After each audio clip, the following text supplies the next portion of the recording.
로비스트, 특정 국가나 집단을 위해서 의원을 상대로 공작하는 전문가를 말합니다.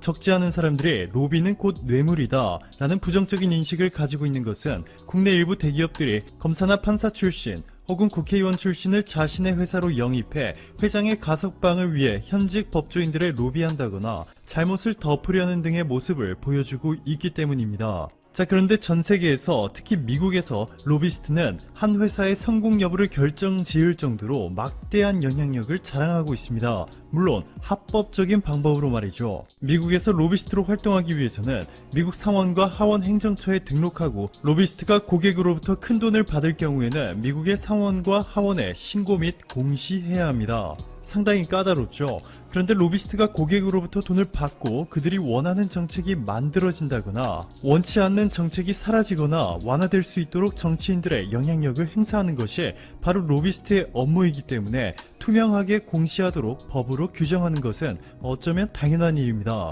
한국인 중에서도 미국 정계를 뒤흔든 전설의 여성 로비스트가 있습니다. 연기파 배우 이병헌과 곽도원 등이 출연한 화제의 영화죠. 남산의 부장들에서 배우 김소진 씨가 역할을 맡은 한국인 여성 로비스트 데보라 심. 사실 이 한인 여성 로비스트는 실제로 존재하는 인물입니다. 그녀의 이름은 팍 레게트. 한국인 최초로 미국 연방하원에서 보좌관을 지냈고 1971년 미 연방하원 의장 칼 에버트의 비서로 활동하며 미국 정계에서 두터운 인맥을 쌓기 시작했습니다. 당시 미국 의원들과 소통의 창구조차 없었던 한국의 정치인들은 미국과의 관계가 틀어질까 깊은 고민에 빠져 있었는데 한국인 로비스트 박 레게트를 통하면 쉽게 만날 수 있는 마법이 펼쳐지며 로비스트 업계에서 VIP 중에서도 VVIP로 거듭난 바 있습니다. 현재 미국에는 20만 명이 넘는 로비스트들이 정식으로 활동하고 있는데 이 중에서 가장 막강한 로비단체 중 하나가 바로 유대인 로비단체죠. 미국에만 3,500개 육박하는 유대인 로비단체가 있고 특히 미국 이스라엘 공공문제위원회 에이팍이라 불리는 로비단체의 영향력은 상상을 초월하고 있습니다.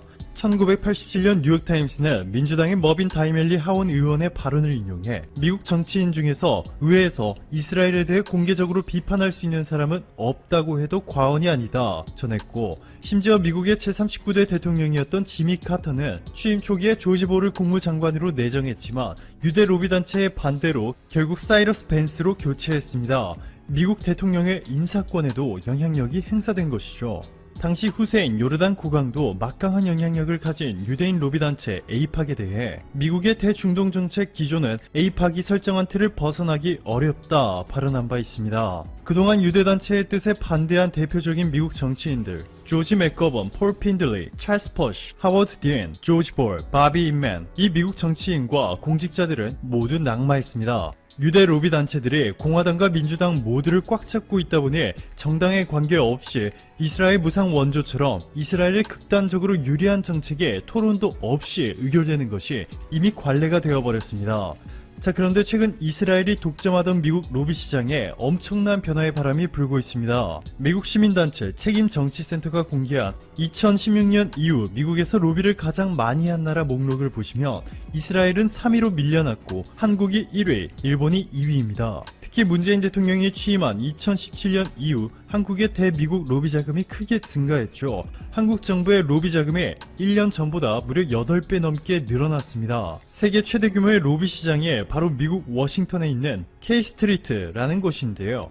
뉴욕 월스트리트가 세계 금융의 중심지라면 워싱턴 K-스트리트는 세계 최강국인 미국의 입법과 정치적 영향력이 거래되는 중심지라 볼 수 있습니다. 이렇게 한국이 미국 로비 시장의 최강자로 급부상하면서 미국이 한국을 대하는 태도도 빠르게 변하고 있죠. 공화당의 코리 가드너, 민주당의 에드 마키 상원의원, 코널리 하원의원, 마이크 글랜턴 하원의원, 존 리우 상원의원, 에드워드 브라운스타인 하원의원 등 정당을 가리지 않고 수많은 미국 의원들이 친한파가 되었고 그 결과 미국 최대 도시인 캘리포니아와 뉴욕에서 한글의 날이 제정 선포됐습니다. 미국 전역에서 최초로 소수민족의 언어를 별도로 기념하는 믿기지 않는 성과를 거둔 것인데요. 최근 캘리포니아주의 쿼크 실바 하원의원은 미국에서 9월 4일을 태권도의 날로 지정할 것을 발의하며 이렇게 말합니다. 태권도는 세계에서 가장 인기 있는 무술이다.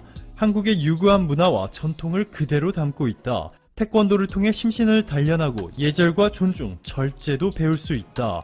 뿐만 아니라 쿼크 실바 의원은 아리랑의 날, 도산 안창호의 날 지정 결의안까지 미국 의회에 발의했고, 심지어는 미군에서 아시아계 최초로 대대장을 지낸 한국계 미국 군인 고 김영옥 대령 기념 고속도로 표지판을 만들기까지 하는 등 미국의 한국이 얼마나 중요한 존재인지를 홍보하는 데 큰 역할을 하고 있습니다. 이후 캘리포니아주 로스앤젤러스 교육청은 김영옥 대령의 이름을 딴 공립중학교, 김영옥 중학교를 설립하는 놀라운 일이 벌어졌죠.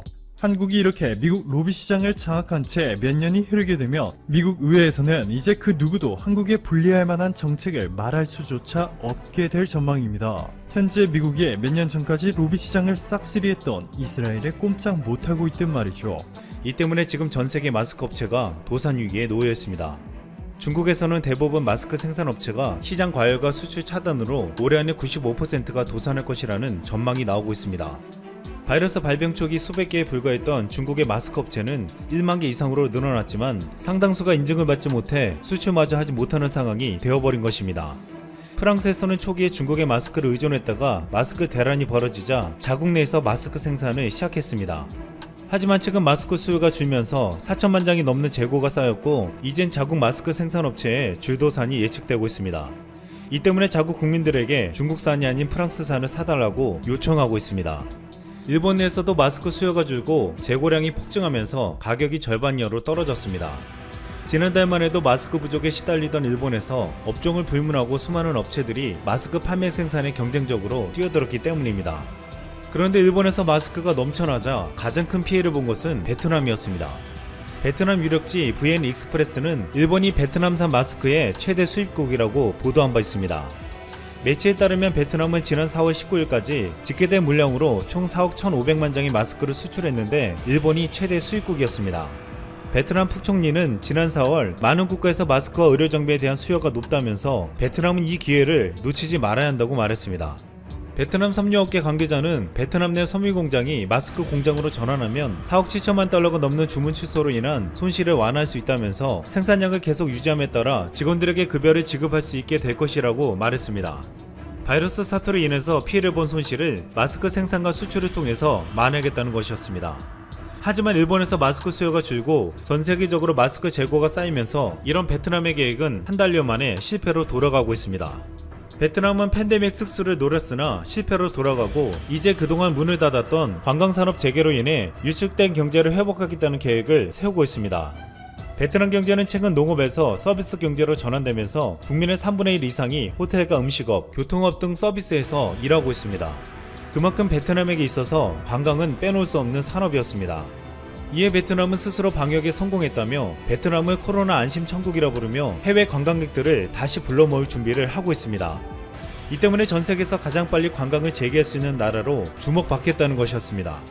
베트남 현지 매체의 한 전문가는 바이러스에 잘 대응하는 국가가 향후 관광산업을 이끌어 나가게 될 것이라고 전망했습니다. 즉 베트남이 제일 먼저 관광을 재개해서 관광산업을 선도해 나가겠다는 것이었습니다. 선두를 자신했던 베트남은 지금 자신들을 따라오는 경쟁국들을 의식하고 있습니다. 베트남 외에도 피지, 스리랑카, 세이셸이 조기에 해외 관광을 재개할 수 있을 것이라고 예측하기도 했습니다. 또한 그리스, 스페인, 몰디브, 일본도 가까운 시일 내에 해외 관광을 재개할 계획을 세우고 있습니다. 특히 일본 정부는 120억 달러를 투입하고 일본을 방문하는 외국인 관광객에게 여행 비용의 절반을 지원할 예정입니다. 빠르면 7월 초부터 외국인 입국 제한 조치를 완화하고 관광비용 지원 프로그램을 시작하겠다고 했습니다. 아시다시피 베트남 관광산업이 성장했던 가장 큰 이유는 한국 관광객 때문이었습니다. 4년 전만 해도 동남아 여행하면 태국과 필리핀이 압도적이었습니다. 하지만 2015년 베트남을 방문한 한국인이 처음 100만 명을 넘겼고 이후 베트남의 한국인 시장은 폭증했습니다. 2017년 241만 명, 2018년 343만 명으로 늘더니 지난해에는 429만 명에 달했습니다.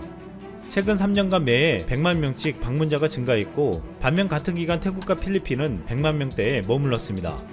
베트남은 말 그대로 태국과 필리핀을 따돌리고 한국 관광객의 전폭적인 사랑을 받아왔습니다.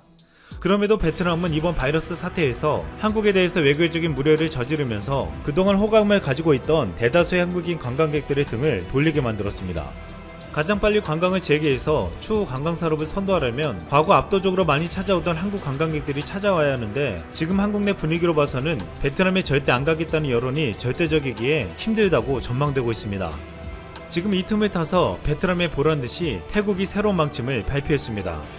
태국 정부가 제한적인 해외 관광객 입국 조치인 트래블 버블 시행을 위해 관광객 하루 1000명 커터 및 14일 격리 면제 방침을 논의 중인 것으로 알려졌습니다.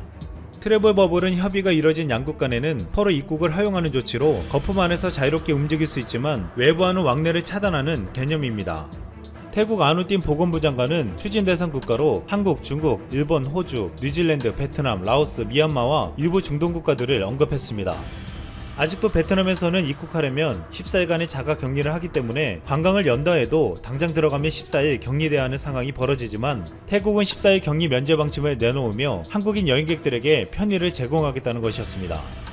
아누틴 장관은 트래블 버블에 따른 입국자는 건강보험에 가입하고 입국 전과 입국 직후 건강 상태를 철저하게 체크해야 하지만 격리될 필요는 없다고 말했습니다. 아울러 구매력이 크고 동선 파악이 쉬운 골프 관광객과 기업인, 의료 관광객 등이 우선 고려 대상이라고 밝혔습니다. 태국에 이어 인도네시아도 한국에 대해서 우선 관광객 입국 허용을 준비하고 있습니다. 13일 안타라 통신 등에 따르면 해양투자조정부의 오노 마누우토 관광 담당 차관은 현재 외교부에서 한국과 중국, 일본, 호주 등 4개국을 대상으로 트래블 버블을 디자인하고 있다고 밝혔습니다. 오도 차관은 인도네시아와 4개국 간 여행 허용 기준을 마련하기 위한 논의를 진행 중이라며 기준이 나오면 각각의 나라와 협상해 2주에서 4주 뒤 트래블 버블을 시행할 것이라고 소개했습니다. 지금 태국과 인도네시아의 이러한 조치들로 인해서 한국의 관광객들은 이제 베트남이 아닌 과거 자주 찾던 태국의 방콕이나 푸켓, 인도네시아의 발리 등에 찾아갈 것으로 보이고 있습니다. 베트남에서는 아직도 한국인 입국을 허용하느냐 마느냐를 놓고 논쟁이 벌어지는 사이 바이러스 사태 이후 관광 산업을 주도하는 나라는 베트남이 아닌 태국과 인도네시아가 될 것으로 보이고 있습니다. 베트남은 관광 산업에서 최대 고객이었던 한국을 놓친 것에 이어 그동안 대규모 한국 기업의 투자를 받아왔지만 최근 조짐이 심상치 않습니다. 지난달 30일 베트남 푹 총리는 베트남의 효성 공장을 방문했습니다. 푹 총리의 효성 방문은 베트남의 감염병 사태가 안정세를 접어든 후 첫 기업 방문으로 알려졌는데 놀랍게도 지난 10년간 베트남 고위관리는 효성을 한 번도 방문하지 않았습니다. 지금 이 방문이 더욱 주목받는 이유는 효성이 지난 5월 베트남에 짓기로 한 섬유신 소재 아라미도 공장을 최근 울산으로 변경했기 때문이었습니다. 효성은 국가 간 무역 장벽이 높아지고 국내 경기 회복 측면도 고려해서 국내 증설을 선택했다고 했습니다. 하지만 일각에서는 이번 사태에서 베트남이 보여준 실망스러운 모습에서 효성은 국내를 선택했다는 말이 나오고 있습니다. 베트남으로서는 효성의 결정이 두려울 수밖에 없는 이유가 있었습니다. 효성은 지난해 초부터 12억 달러를 투자하는 대형 프로젝트인 효성 비나 케미컬 건설을 착수해 성공적으로 진행 중입니다. 베트남은 지금 경제 충격 극복을 위한 경기 부양책이 필요하며 이를 위해서는 무엇보다 외국인 투자 유치가 절실한 상황입니다. 여기서 효성이 마음을 돌린다면 큰 문제가 생기기 때문에 그 전에 황급히 챙기고 있는 것으로 보이고 있습니다. 그러나 이미 한국의 기업들은 베트남에 대한 투자를 줄이고 있습니다. 한국의 베트남 투자는 지난해 1위였으나 올해에는 5위인 것으로 집계되었습니다. 지난 2일 베트남 기획투자부와 VN 익스플로러 등 현지 언론 등에 따르면 지난달까지 베트남에 등록된 외국인 직간접 투자 규모는 138억 9천만 달러로 지난해 같은 기간보다 약 17%나 줄었다고 보도했습니다. 베트남은 사태가 진정되면 외국인 투자가 유입될 것으로 기대하고 있으나 이번 위기에서 보여준 베트남 정부의 대처 방식은 새로운 투자가 과거와 같이 이루어지지 않을 것이라는 전망도 나오고 있습니다. 그럼에도 베트남 푹 총리는 2020년까지 5% 성장하겠다고 자신있게 공언했습니다. 푹 총리가 자신있게 말한 이유는 이러한 슬로건에 있었습니다. 코로나 안심천국 베트남, 탈중국하는 기업들 베트남으로 오세요. 베트남은 감염병으로 인해 숨지는 사람이 한 명도 나오지 않는 등 위기 관리에 잘했다고 자신하고 있고 또한 미중 패권 경쟁으로 인한 경제적 반사 효과를 얻을 수 있다고 보았습니다. 실제 많은 미국의 글로벌 기업들이 중국을 빠져나와 베트남으로 가고 있습니다. 지난달 애플의 에어팟 물량의 30%에 해당하는 400만 개를 베트남에서 생산하기 시작했고 애플의 협력업체인 팍스콘과 페가트론을 비롯해 구글과 마이크로소프트도 베트남으로 제조 공장을 이전하기 위해서 준비 중입니다. 하지만 메이드 인 베트남이 메이드 인 차이나를 대체하기에는 어렵다는 지적이 나오고 있습니다. 홍콩 영자지 아시아타임즈는 아예 불가능할 수도 있다고 단언하고 있습니다. 우선 양국의 경제 규모가 너무나도 차이가 난다는 것입니다. 2018년 기준으로 베트남의 GDP는 중국의 55분의 1 수준으로 중국의 제조업 근로자 수는 8억 명에 육박하는 데 비해 베트남은 5,500만 명 수준입니다. 여기에는 시장의 성숙도에서부터 노동력 수급 문제까지 엄청난 차이가 난다고 말하고 있습니다. 또한 중국과 베트남은 비교할 수 없는 내수 시장의 차이를 가지고 있는데 1인당 GDP 기준으로 베트남은 아직도 리비아나 과테말라보다 순위가 낮습니다. 게다가 인프라에 있어서도 큰 차이가 난다고 했습니다. 중국 상하이 컨테이너 항구는 1년에 4천만 개의 컨테이너를 처리할 수 있는 데 비해 베트남 최대 항구인 호치민항의 경우는 고작 연간 615만 개에 불과합니다. 또한 베트남은 전력 사정도 좋지 않아 밤에는 간판을 끄는 등 전력 사용을 줄일 수밖에 없는 형편입니다. 결국 베트남은 자신들이 중국을 대체할 수 있다고 큰소리치고 대한민국과도 경쟁할 수 있다고 말하기도 했지만 현실은 그렇지 않았습니다.